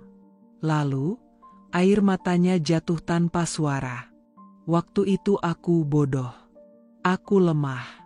Aku hancur waktu tahu pacarku selingkuh dan kabur sama temanku sendiri. Dan Pak Wawan, dia baik. Dia dengerin aku, ngajak ngobrol. Aku ngerasa diperhatikan. Aku menggertakkan gigi. Jadi itu pembenaran kamu untuk tidur dengan suami orang. Della terdiam. Dia bilang, dia juga lagi berantem sama kamu. Katanya kamu terlalu keras, terlalu menuntut, dan gak pernah ada buat dia. Dia bilang cuma butuh didengar. Dan aku terlalu naif buat percaya. Mataku berkaca. Tapi aku tak mau menangis di depannya. Dan sekarang, kamu pikir aku harus kasihan karena kamu jadi korban perasaan sendiri? Tanyaku, suaraku mulai bergetar. Aku nggak minta dikasihani, tapi aku juga nggak tahu harus bagaimana. Aku nggak niat bikin semua ini. Aku bahkan sempat kepikiran buat gugurin bayi ini. Aku menatap perutnya, lalu wajahnya. Jadi kenapa nggak kamu gugurkan? Karena dia bilang mau tanggung jawab. Aku tercekat. Dia? Della mengangguk. Pak Wawan. Dia tahu aku hamil. Dan dia bilang kalau kamu ninggalin dia siap menikahiku. Kepalaku berdenyut hebat. Hanya satu kalimat yang terlintas dalam kepalaku saat itu. Jadi ini semua memang bukan hilaf. Ini pilihan. Aku berdiri. Terima kasih sudah jujur. Sekarang aku tahu bahwa luka ini bukan karena kecelakaan. Tapi karena kalian memilih untuk menusuk aku, perlahan. Della hanya diam, membisu dalam tangisnya. Saat aku keluar dari kantor, beberapa karyawan yang sedang istirahat di teras depan menatapku. Salah satu dari mereka mendekatiku diam-diam. Bu Rika, kami semua di sini tahu, dan kami berpihak ke ibu. Ibu nggak sendiri, katanya lirih. Aku hanya tersenyum kecil. Terima kasih. Aku nggak butuh dibela. Cukup tahu bahwa aku tidak gila karena merasa dikhianati. Malamnya, gosip makin menjadi-jadi. Ada yang bilang anak itu memang anak Wawan. Ada yang bilang Della hanya dimanfaatkan. Ada juga yang menuding Della perempuan licik yang sengaja menjebak bos untuk naik jabatan. Aku hanya membaca pesan-pesan dari grup kantor dengan tenang. Diamku bukan berarti aku kalah. Diamku adalah ruang untuk menyusun rencana agar aku tak tumbang siang itu. Rumah orang tuaku penuh. Kursi-kursi tamu sudah ditata berderet. Wawan datang bersama orang tuanya, kakak perempuannya, dan 2 orang paman. Ayah dan ibu duduk di sisi kanan ruangan. Aku duduk di tengah, diapit oleh 2 saudara kandungku. Semua mata menatapku. Tapi entah kenapa, aku merasa seperti makhluk asing di tengah mereka. Aku yang dilukai, aku yang harus bertahan, tapi aku juga yang seolah menjadi sumber masalah. Wawan membuka suara lebih dulu. Suaranya lirih, matanya merah. Rika, aku tahu aku salah. Aku tahu semua ini udah keterlaluan. Tapi, bisakah kita bicarakan ini baik-baik? Aku menatapnya tajam. Baik-baik? Kamu nyebut semua ini? Baik-baik? Setelah kamu tidur dengan adik tirimu sendiri. Suasana langsung tegang. Ibunya Wawan, Bu Erna, buru-buru menengahi. Rika, nak, maafkan Wawan, ya. Namanya juga laki-laki, kadang bisa hilaf. Aku tertawa kecil. Pahit. Oh, jadi sekarang karena dia laki-laki, perselingkuhan itu bisa dimaklumi? Saya ini istrinya, Bu. Saya tidur di sebelahnya setiap malam. Saya masakin makan tiap hari, saya dampingin dari nol, dan dia malah tidur sama anak tirinya sendiri? Hilaf. Ayahku memukul meja pelan. Bu Erna, kami datang bukan untuk mendengar pembelaan murahan. Anak saya terluka. Bukan hanya perasaannya, tapi harga dirinya diinjak-injak. Pak, ayah Wawan mulai bicara, lebih tenang. Kami tidak membenarkan perbuatan Wawan. Kami juga syok waktu tahu Della hamil. Tapi, Della sendiri bilang dia tidak akan ganggu rumah tangga mereka. Della akan urus anak itu sendiri. Dan kamu percaya? Kakakku yang paling besar angkat bicara. Lalu bagaimana dengan gosip satu kampung yang bilang anak itu anak Wawan? Nama keluarga kami juga kena. Wawan tampak gelisah. Ia berdiri, berjalan ke arahku. Rick, aku tahu kamu benci aku. Tapi aku mohon, jangan ambil anak-anak kita. Aku janji, aku akan tebus semuanya. Aku menahan air mata yang mulai memanas di pelupuk. Tapi aku tetap diam. Diam yang menyimpan gemuruh. Rika, ibuku memegang tanganku. Kamu masih muda, masih cantik. Kamu berhak bahagia. Tapi keputusan ada di kamu. Mau bertahan, atau tinggalkan dia. Semua mata kembali padaku. Aku tarik napas panjang, lalu berdiri. Aku tidak mau hidup berdampingan dengan rahasia. Kataku, jelas dan tegas. Aku perempuan, bukan boneka etalase yang harus senyum meski dipecahkan dari dalam. Wawan mendekat, mencoba menyentuh tanganku. Aku cinta kamu, Rick. Aku mundur. Jangan. Cinta itu nggak seperti itu, Wan. Cinta nggak akan tega menyayat dari belakang. Kamu mau pisah? Bu Erna berseru. Cuma gara-gara hal ini? Hanya gara-gara, aku menatapnya tajam. Kalau ibu yang dikhianati, apa ibu bisa tidur nyenyak tiap malam? Apa ibu bisa nyuapin anak-anak sambil pura-pura senyum padahal hatinya berantakan? Tiba-tiba Wawan bersimpuh di hadapanku. Maafin aku mohon, kasih aku kesempatan. Aku salah. Tapi aku mau berubah. Aku menatapnya. Bukan aku yang harus kamu sujudin, Wan, tapi anak-anakmu yang kamu kecewakan, yang kamu buat menangis malam-malam karena lihat orang tuanya saling bentak. Ia menunduk, tak bisa berkata-kata lagi. Aku berjalan pelan ke arah pintu, lalu berhenti sejenak, membalikkan badan, menatap semuanya. Mediasi ini bukan buat cari siapa yang paling benar, tapi untuk mengingatkan bahwa perempuan juga punya batas. Dan aku sudah sampai batas itu. Lalu aku melangkah keluar dari ruangan, dengan air mata yang mengalir diam-diam.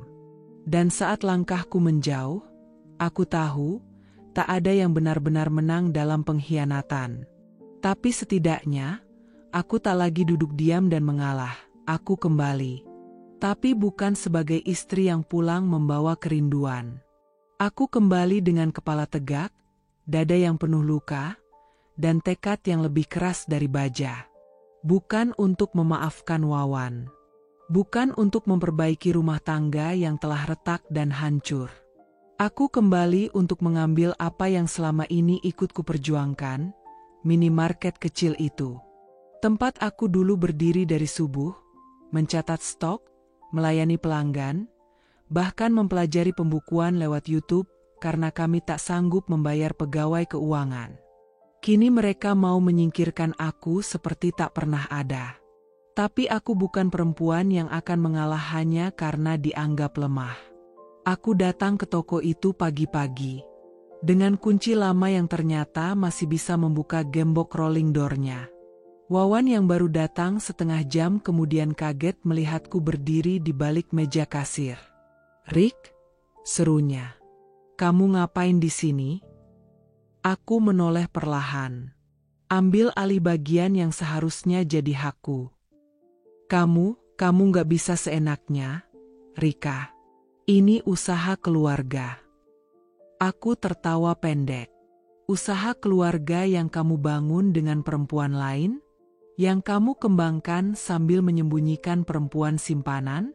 Kalau kamu lupa, aku yang bikin toko ini punya pelanggan tetap. Aku yang dampingi kamu dari nol." Wawan menarik napas, matanya berkelit. "Setidaknya, kita bisa bicarakan ini baik-baik. Jangan begini caranya." "Baik-baik?" Aku menatap tajam.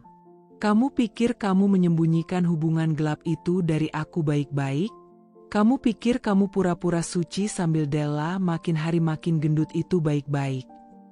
Wawan terdiam. Aku pun menyerahkan sebuah surat kesepakatan yang kubuat semalam dibantu pengacara kakakku. "Setengah toko ini aku minta.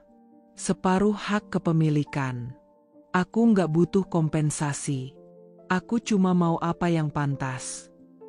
"Kamu serius?" Wawan bertanya lemas. "Aku lebih serius dari kamu waktu ngasih perhatian ke Della." 2 hari kemudian, minimarket itu resmi terbagi 2. Aku geser rak-raknya, pasang partisi kaca. Separuhnya tetap bernama Minamart, sisanya kusebut Minamart by Rika. Dan sejak hari itu, aku hidupkan toko kecilku dengan cara yang berbeda. Aku cat dinding bagian tokoku dengan warna pastel yang hangat. Kutata ulang isi rak dengan sentuhan lebih estetik. Kutambahkan label harga yang jelas.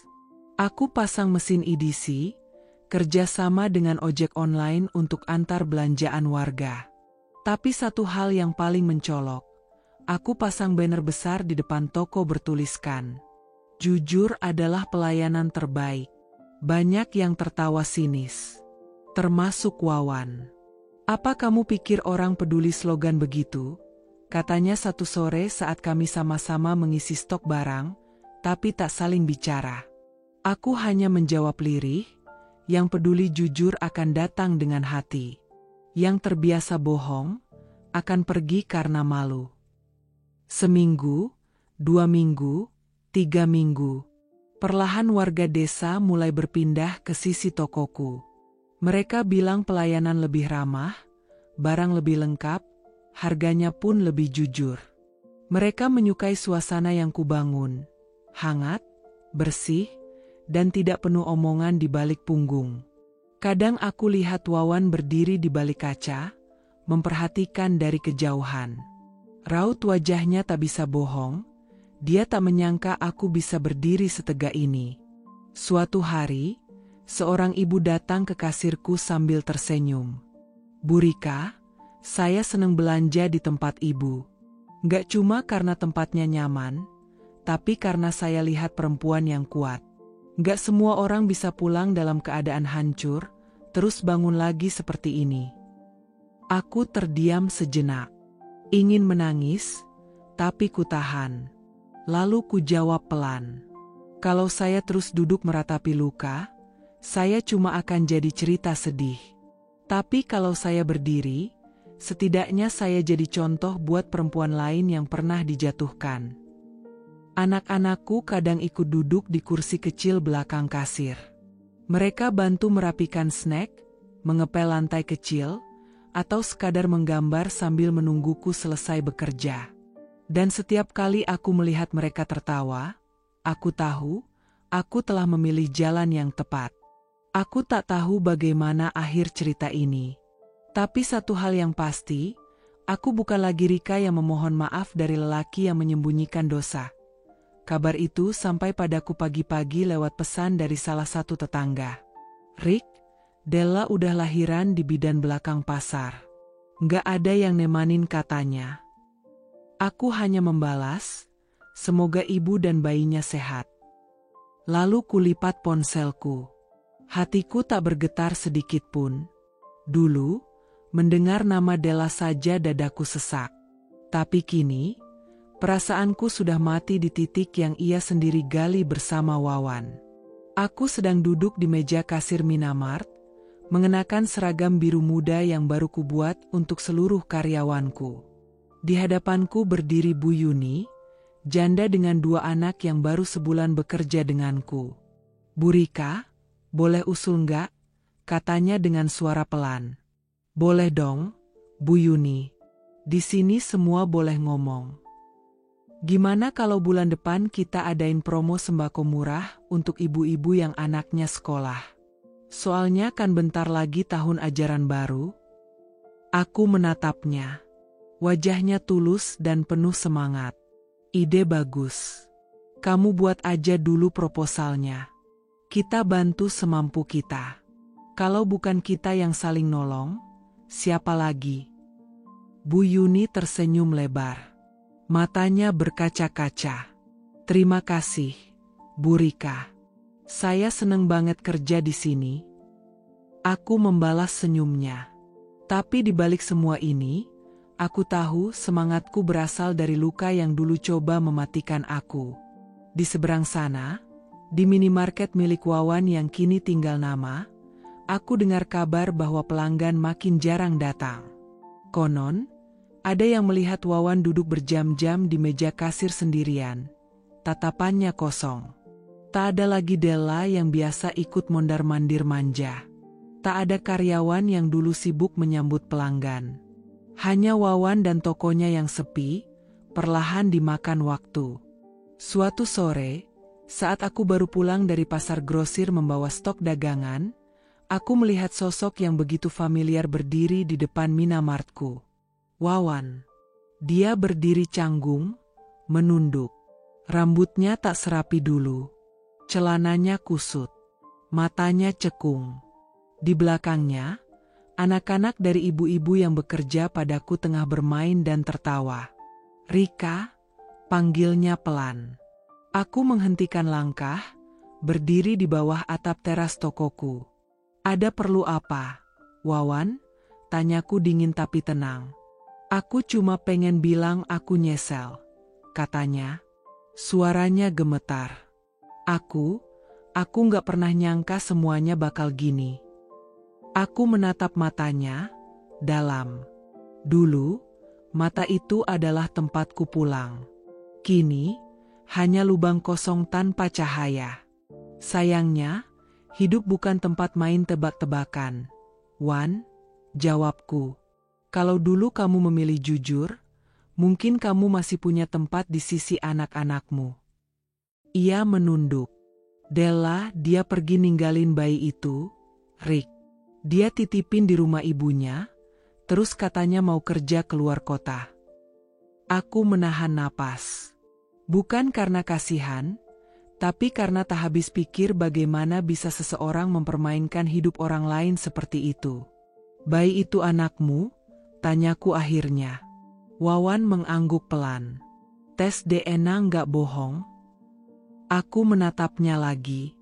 Kali ini bukan dengan kemarahan, tapi rasa iba yang dingin. "Sekarang kamu tahu rasanya ditinggal, ya?" ucapku. "Rasanya seperti apa waktu kamu ninggalin aku dan anak-anak dengan janji manis dan dusta yang kamu bungkus dengan ibadah." Wawan terisak. "Aku salah, aku benar-benar salah." Aku menarik napas dalam. Pelanggan datang silih berganti. Tapi aku tetap berdiri, jadi saksi jatuhnya seorang pria yang dulu kusebut suami. "Aku bukan Tuhan, Wan. Aku nggak punya surga buat kamu masuk. Tapi aku juga bukan penjahat yang akan nyumpahin kamu selamanya." Ia mendongak, menatapku dengan mata merah. "Aku cuma ibu dari anak-anakmu. Perempuan yang pernah kamu abaikan. Dan sekarang aku bukan siapa-siapa untuk kamu, selain masa lalu yang gak akan bisa kamu ulang." Wawan jatuh berlutut. Tapi aku mundur. "Maaf, pelanggan nunggu. Aku harus kerja," kataku pelan, lalu masuk ke dalam tokoku. Bu Yuni menghampiri dengan wajah khawatir. Bu, nggak apa-apa. Aku tersenyum padanya. Nggak apa-apa. Cuma masa lalu yang datang tanpa undangan. Kami tertawa kecil. Hari itu, aku tahu satu hal, aku menang. Tapi bukan karena balas dendam. Aku menang karena aku memilih sembuh. Wawan kini sendiri. Dan aku tidak. Aku punya tim. Aku punya komunitas. Aku punya anak-anakku. Dan yang paling penting, aku punya diriku sendiri, yang dulu sempat hilang, kini telah kembali utuh. Della melahirkan seorang bayi laki-laki pada pagi yang murung. Tak ada suara azan, tak ada doa-doa penuh harap seperti dulu saat aku melahirkan Rara. Tak ada bunga di depan kamar bersalin, tak ada kerabat yang menyambut. Hanya seorang perempuan dengan wajah pucat, memeluk bayinya dalam diam. Dari jauh, aku tahu, itu bukan momen bahagia. Dan Wawan, ia tak ada di sana, mungkin sibuk dengan tokonya. Mungkin juga sudah tak tahu harus bagaimana menghadapi kenyataan. Anak dari perempuan yang dulu ia banggakan, kini hadir tanpa pernikahan, tanpa kejelasan. Aku pikir dia bakal nikahin aku. Begitu kata Della pada seorang perawat, yang kebetulan kenal denganku. Aku hanya tersenyum getir saat perawat itu menceritakannya padaku. Della, yang dulu tertawa puas saat aku pergi dari rumah, kini menangis karena ditinggal juga. Hidup memang lucu. Tuhan tak pernah tidur. Minimarket milik Wawan terlihat sepi belakangan ini. Warga mulai beralih ke tempatku. Bukan hanya karena harga yang lebih bersaing, tapi karena suasananya. Karena kejujuran terasa dari cara kami melayani. Bu Rika, kerupuknya bisa ditambah nggak? Laris banget yang ini. Iya, Bu. Saya suka kesini karena mbak-mbaknya ramah dan suka ngajak ngobrol, kata Bu Ratmi, ibu dua anak yang jadi pelanggan tetap. Aku tersenyum. Insyaallah, Bu. Saya seneng banget kalau Bu Ratmi nyaman di sini. Aku menengok ke barisan kasir. Ada Ningsih, janda muda yang dulunya kerja sebagai art, kini belajar jadi kasir profesional. Ada Ibu Lilis, ibu tunggal dengan 3 anak, kini bagian stok dan gudang. Mereka semua bekerja bukan sekadar mencari uang, tapi juga harga diri. Aku nggak pernah nyangka, Bu bisa kerja kayak gini. Dulu rasanya aku cuma numpang hidup sama mertua, kata Ningsih suatu malam saat kami rapat kecil. Aku menepuk pundaknya. Ningsih, tempat ini ada karena perempuan-perempuan kayak kamu. Kita kuat, bukan karena nggak pernah jatuh, tapi karena kita bangkit sendiri. Di sisi lain, Wawan mulai panik. Ia datang ke rumah ibuku, menungguiku di depan gerbang. Rika, kita bisa bicara? Katanya, suaranya pelan tapi matanya menyimpan cemas. Aku berdiri, tak membukakan pagar. Bicara tentang apa, Wawan? Tentang istrimu yang ternyata bukan istri? Tentang anakmu yang lahir tanpa nama belakang? Wawan menghela napas. Aku bingung, Rika. Semuanya jadi berat. Della berubah. Dia bukan kayak yang dulu. Aku mendengus pelan, atau mungkin dia sekarang menunjukkan wajah aslinya. Wan, dan kamu baru sadar betapa berharganya aku saat aku nggak lagi jadi milikmu. Ia terdiam. Lama. Matanya memerah, mungkin karena malu, mungkin karena takut. Minimarketku sepi, Rika. Orang-orang, mereka lebih milih ke tempatmu. Karena aku jujur. Karena aku nggak menjual cinta palsu. Wawan, aku menjual rasa aman. Malam itu, aku melihatnya dari jendela. Ia kembali ke minimarketnya, berdiri di balik kasir yang sunyi. Lampu toko masih menyala, tapi tak ada yang masuk. Tak ada suara rak didorong. Tak ada suara bel pintu terbuka. Hanya Wawan. Duduk sendiri. Mengelus dahinya. Della sudah lama pergi, kata tetangga. Setelah melahirkan, ia pindah ke rumah orang tuanya. Katanya, ia kecewa karena Wawan tak pernah sungguh-sungguh ingin menikahinya. Ia merasa dipermainkan. Sama seperti aku dulu. Bedanya, aku tak lari. Aku bertahan. Lalu bangkit. Minimarketku kini menjadi tempat singgah banyak hati. Kami menjual sembako, makanan ringan, kebutuhan rumah tangga. Tapi lebih dari itu, kami menjual harapan. Di rak dekat kasir, kami letakkan buku kecil berjudul Cerita Kami, Perempuan yang Bangkit. Setiap pembeli boleh membaca. Di dalamnya ada cerita Ningsih, cerita Lilis, dan kisahku, Rika, perempuan yang pernah dibuang, tapi tak pernah hilang dari dirinya sendiri. "Bu, kok bisa si ibu kuat kayak sekarang?" tanya seorang remaja yang datang beli air mineral dan coklat. Aku tersenyum, menatap etalase berisi barang-barang sederhana. Karena aku pernah hancur, Nak. Dan ketika aku sadar tak ada yang menyelamatkanku, aku putuskan untuk menyelamatkan diriku sendiri. Dan Wawan? Ia kini sendiri. Minimarketnya sepi. Usahanya lesu. Ia mungkin masih berdiri di balik kasir, menatap etalase yang tak lagi mencerminkan kesuksesan. Tapi aku punya lebih dari barang dagangan. Aku punya makna, keberanian, dan kemenangan kecil yang tak bisa dihitung dengan angka. Karena aku tahu, harga diriku tak pernah dijual. Tidak lagi,